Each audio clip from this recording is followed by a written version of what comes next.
বন্ধুরা, তোমরা কেমন আছো? আশা করি তোমরা খুব ভালো আছো। আমিও খুব ভালো আছি।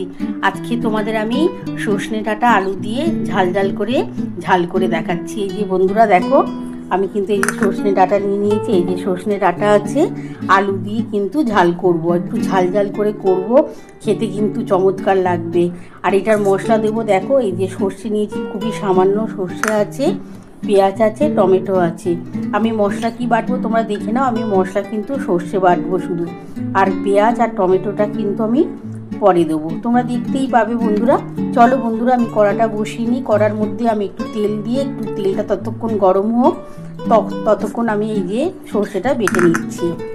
বন্ধুরা দেখো, আমি কড়ার মধ্যে তেল দিয়ে দিয়েছি। তেলটা গরম হলে তারপর আমি এর মধ্যে কিন্তু খুবই সামান্য একটু পাঁচফোড়ন দেবো, দিয়ে আলু আর ডাঁটাটাকে একসাথে কিন্তু সজনে ডাঁটা আলু ঝাল করার জন্যে কড়ার মধ্যে তেল দিয়ে দিয়েছিলাম। তেলটা আমার গরম হয়ে গেছে। এবার এর মধ্যে আমি পাঁচফোড়ন দিই। বন্ধুরা এই যে আমি পাঁচফোড়নটা দিয়ে দিলাম। আমার পাঁচফোড়নটা একটু গরম হয়ে গেলে আমি কিন্তু আলু আর ডাঁটাকে একসাথে দিয়ে দেবো। এই যে আলু আর ডাঁটাটাকে একসাথে দিয়ে দেবো।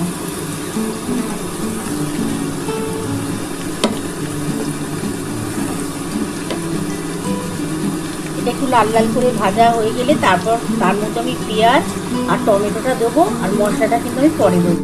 বন্ধুরা দেখো, আমি কিন্তু আলু আর ডাঁটাটা একসাথে দিয়ে দিয়েছি। এবার এর মধ্যে আমি কিন্তু নুন দিয়ে দিচ্ছি। 1 চামচ নুন দেবো, 1 চামচ হলুদ দেবো, আর অল্প একটু চিনি দেবো। এটা কিন্তু টেস্ট হওয়ার জন্য দেবো বন্ধুরা। তোমরা তো জানো একটু চিনি দিলে আর টেস্টটা, তার জন্য আমি কিন্তু চিনিটা দিই। তোমরা না দিলে না দিতে পারো। আর আমি এটার মধ্যে একটুখানি ঝাল লঙ্কার গুঁড়ো আর একটু কাশ্মীরি লঙ্কার গুঁড়ো দেবো, যাতে দেখতেও ভালো হয়, খেতেও খুব টেস্ট হয়, ঝাল হয়। বন্ধুরা এই যে আমি 1 চামচের মতো নুন দিয়ে দিলাম, 1 চামচ হলুদ দিলাম, আর অল্প একটু চিনি দেবো, খুবই সামান্য একটু চিনি দিলাম।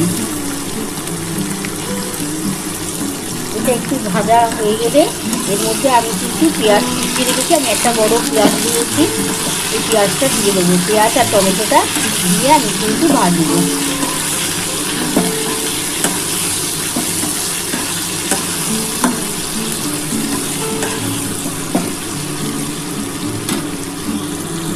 বন্ধুরা দেখো, আমার কিন্তু সর্ষে বাটা কমপ্লিট হয়ে গেছে। আমি খুবই সামান্যই সর্ষে নিয়েছি, তোমরা তো দেখে নিয়েছো। এর মধ্যে কিন্তু আর কিছুই দিইনি, শুধু সর্ষে বাটা আছে। আর এই যে দেখো, এটা মোটামুটি ভাজা হয়ে এসছে। এর মধ্যে এবার পেঁয়াজ আর টমেটোটা দিয়ে দেবো। আর এরকম ঝাল সর্ষে